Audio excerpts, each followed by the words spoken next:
एक बार फिर से आप सभी का स्वागत है।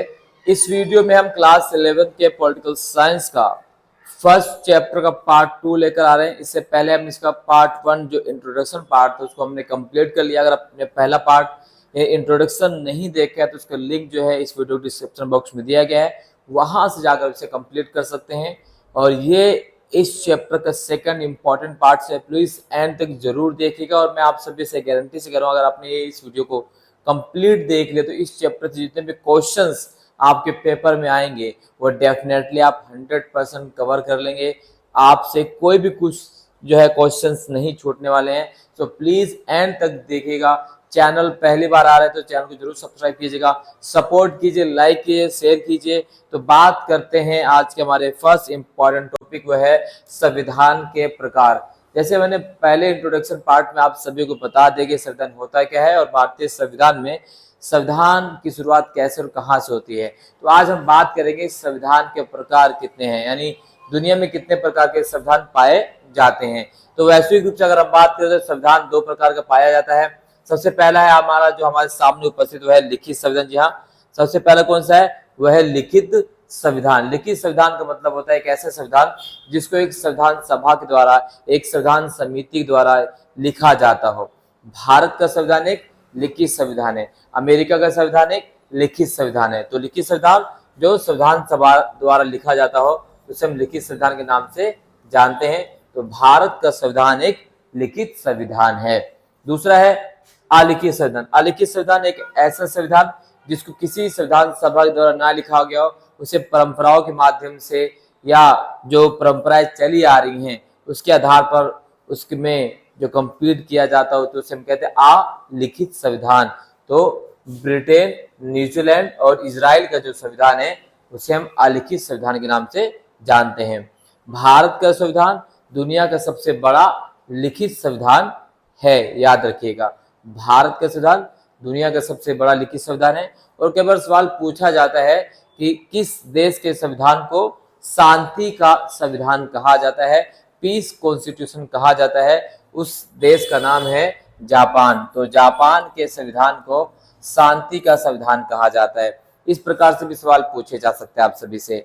एक और सवाल जो पूछा जाता है कि किस देश के संविधान में सबसे ज्यादा नागरिकों को स्वतंत्रता दी गई है, सबसे ज्यादा फ्रीडम दिया गया है, उस देश का संविधान के नाम, मतलब उस देश के संविधान का नाम है अफ्रीका। यानी दक्षिण अफ्रीका का जो संविधान है उस संविधान में दुनिया के सबसे ज्यादा स्वतंत्रता दी गई उसके नागरिकों में।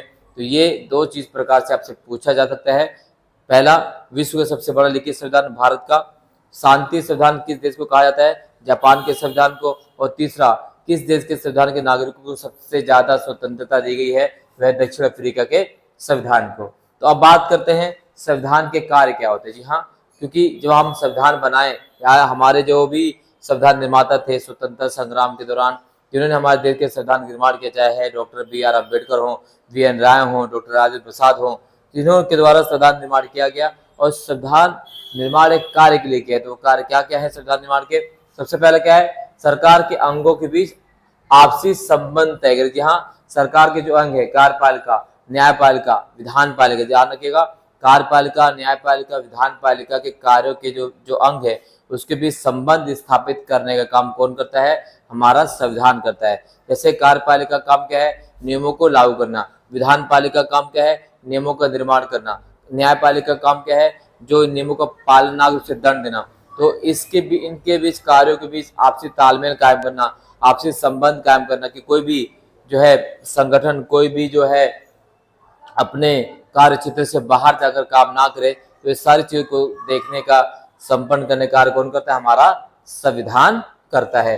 दूसरा है जनता की आकांक्षाओं को पूरी करती है। हाँ, जनता की तमाम प्रकार की आकांक्षाएं होती, राजनीतिक, आर्थिक, सामाजिक, सांस्कृतिक, इन आकांक्षाओं को पूरा करने का काम किसका है, हमारे संविधान का है। तीसरा काम क्या है, तालमेल कायम करना। अगर हम भारत की बात करें तो भारत में अनेक प्रकार के जाति समुदाय लोग रहते हैं, विविध धर्मों के लोग रहते हैं, जो अलग अलग भाषा बोलते हैं, अलग अलग पहनावा पहनते हैं, अलग अलग खान पीन है। तो इस सभी के बीच, इन विविधताओं के बीच एकता स्थापित करने का काम, तालमेल कायम करने का काम किसका है, हमारे संविधान का है।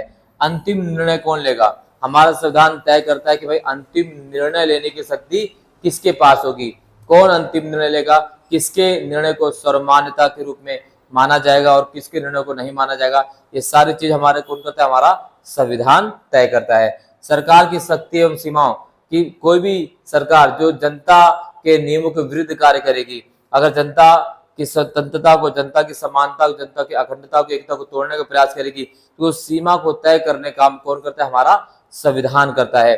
ठीक है, तो हमारा संविधान तय करता है भाई सरकार के पास कितनी शक्ति होनी चाहिए और वो बाउंड्री क्या है जिसकी सीमा को कोई भी सरकार पार ना कर सके, अपने हाथ में रहकर काम कर सके, जनता के लिए भलाई का काम कर सके, जनता के विकास का काम कर सके, जनता के खिलाफ काम ना करे, तो इस सीमा तय करने का काम कौन करती है, हमारा संविधान करता है। तो ये हमारे संविधान के कार्य, आप इसको स्क्रीनशॉट भी ले सकते हैं, इसको जो है नोट डाउन भी कर सकते हैं। सो ये है हमारे संविधान के कार्य।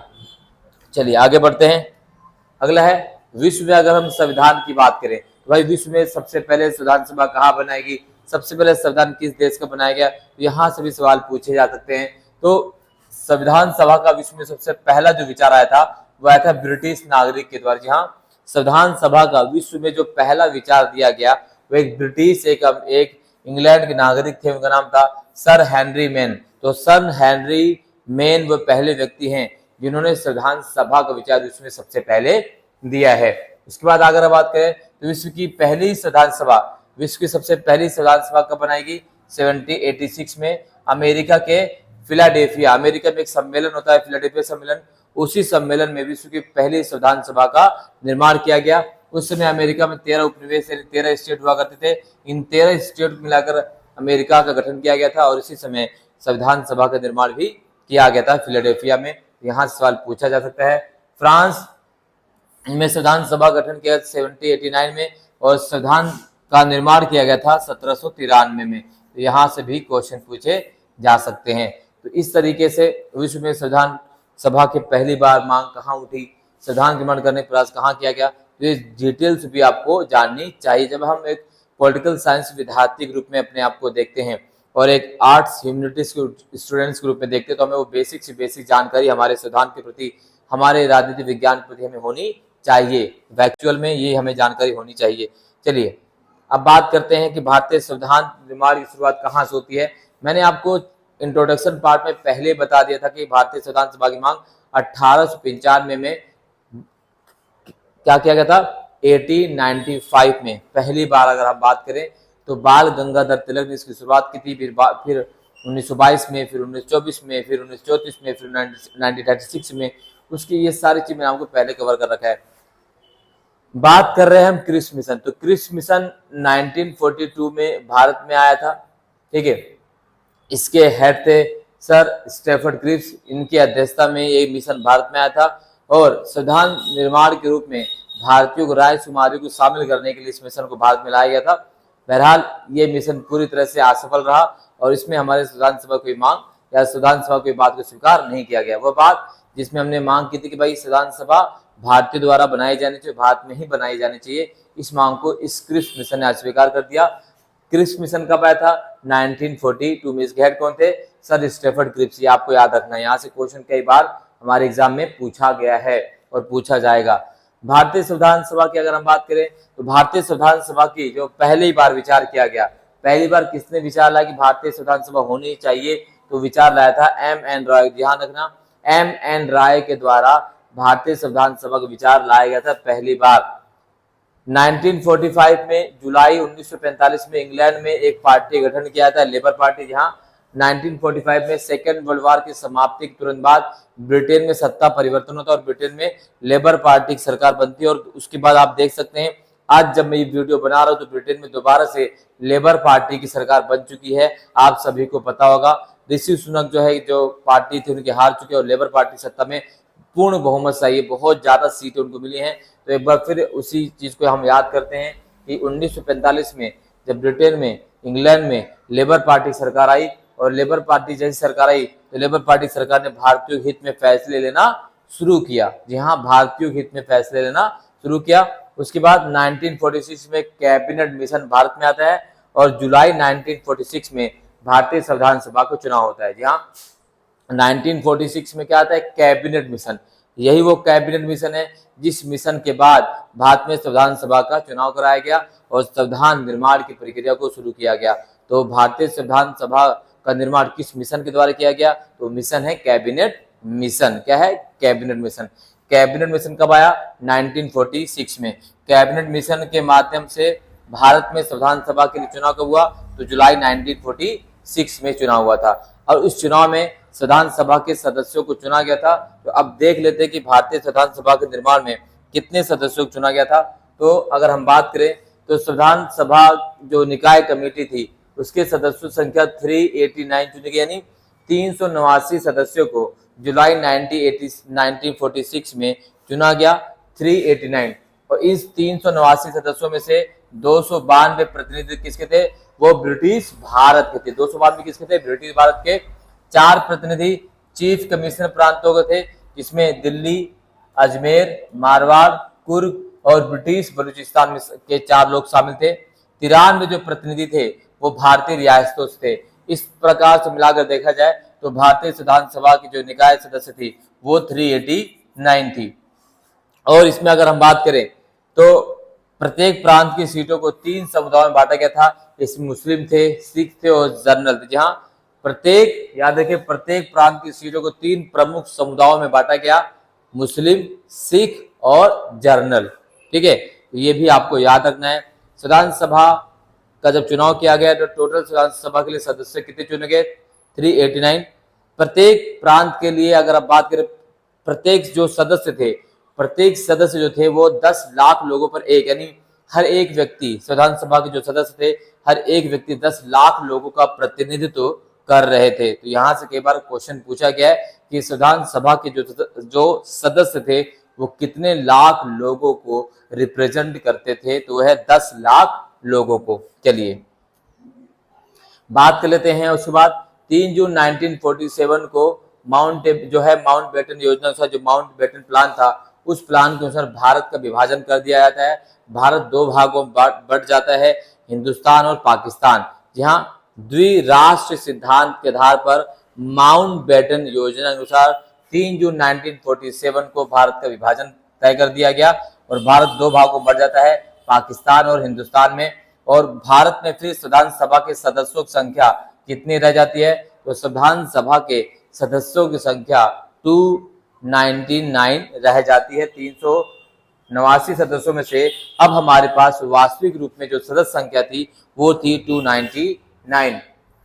संविधान सभा का पहला अधिवेशन कब होता है, दूसरा अधिवेशन कब होता है, तीसरा अधिवेशन कब होता है, इन सभी के बारे में मैंने चर्चा कर दिया है। फिर भी मैं आप सभी को बता देता हूँ, भारतीय संविधान सभा का जो पहला अधिवेशन हुआ था वो हुआ था 9 दिसंबर 1946। याद रखिएगा, 9 दिसंबर, याद रखिएगा 9 दिसंबर 1946 को भारतीय संविधान सभा का पहला अधिवेशन हुआ और इस अधिवेशन की अध्यक्षता किए थे डॉक्टर सच्चिदानंद सिन्हा ने। किसने की थी? डॉक्टर सच्चिदानंद सिन्हा इसके अध्यक्ष थे। हालांकि ये अस्थायी अध्यक्ष बनाए, क्या बनाए गए थे? अस्थायी अध्यक्ष। उसके बाद 11 दिसंबर 1946 को भारतीय संविधान सभा का दूसरा अधिवेशन हुआ और इस अधिवेशन के अध्यक्ष बनाए गए थे डॉक्टर राजेंद्र प्रसाद। फिर 13 दिसंबर 1946 को भारतीय संविधान सभा का तीसरा अधिवेशन हुआ और इसी अधिवेशन में पंडित जवाहरलाल नेहरू ने भारतीय संविधान सभा के उद्देश्य प्रस्ताव, यानी संविधान की प्रस्तावना को संविधान सभा के समक्ष का प्रस्तुत किया और इस प्रस्तावना को, इस उद्देश्य प्रस्ताव को, इस प्रेम्बल ऑफ कॉन्स्टिट्यूशन के जिसे हम नाम से जानते हैं, उसे सर्वसम्मति से 22 जनवरी 1947 को संविधान सभा ने सर्वसम्मति से पास कर दिया। तो इस तरह से पहला, दूसरा, तीसरा अधिवेशन मैंने आपको बता दिया था। अब हम बात करते हैं चौथा अधिवेशन। जो चौथा अधिवेशन हुआ था वो कब किया गया? जो चौथा अधिवेशन था 14 जुलाई 1947 से लेकर 31 जुलाई 1947 तक। ध्यान रखना, चौथा अधिवेशन भारतीय संविधान सभा का 14 जुलाई 1947 से लेकर 31 जुलाई 1947 तक। और इसी चौथे अधिवेशन में 22 जुलाई 1947 को भारतीय राष्ट्रीय ध्वज को स्वीकार किया गया। यानी भारतीय राष्ट्रीय ध्वज जो तिरंगा झंडा हमारा है वो कब स्वीकार किया गया? वो 22 जुलाई 1947 को संविधान सभा ने इसे स्वीकार किया। उसके बाद अगर हम बात करें, प्रारूप समिति काफी इंपॉर्टेंट रहती है। प्रारूप समिति गठन 29 अगस्त 1947 को डॉक्टर बी आर अम्बेडकर की अध्यक्षता में किया गया। यानी जो प्रारूप समिति थी उसके अध्यक्ष कौन थे? प्रारूप समिति के अध्यक्ष थे, जिसे हम ड्राफ्टिंग कमेटी कहते हैं। ड्राफ्टिंग कमेटी के अध्यक्ष थे डॉक्टर बी आर अम्बेडकर। इसमें 7 सदस्य थे। इन 7 सदस्यों हेड कौन थे? डॉक्टर बी आर अम्बेडकर थे।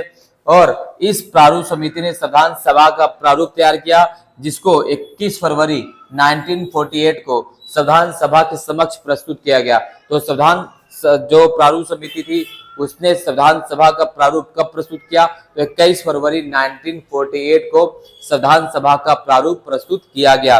अब इसी तरह से हमारा संविधान जो बन जाता है, तो भारतीय संविधान जो है 26 नवंबर 1949 को बनकर तैयार होता है और इसे 26 जनवरी 1950 को लागू कर दिया जाता है। जी हाँ, 26 नवंबर 1949 को हमारा संविधान बनकर तैयार होता है, जिसे 26 जनवरी 1950 को लागू कर दिया जाता है। 26 जनवरी 1950 को भारतीय संविधान की अगर हम बात करें तो इसमें 395 अनुच्छेद थे। ठीक है, 8 अनुसूचियां जो थी और 12 भागों में इसे विभाजित किया गया था। वर्तमान में 470 से प्लस अनुच्छेद हो गए हैं। ये अनुसूचियां जो है वो 12 कर दी गई हैं और हमारा जो संविधान का भाग है वो लगभग जो है 22 से प्लस कर दिया गया है। माफ कीजिएगा, ये पहले 22 था, अब ये 25 कर दिया गया है। इस तरीके से ये सारी चीजें लगातार बढ़ती रहती हैं। ठीक है, तो ये हमारा भारतीय संविधान 26 नवंबर 1949 को बनकर तैयार हुआ। ये 26 जनवरी 1950 को लागू कर दिया।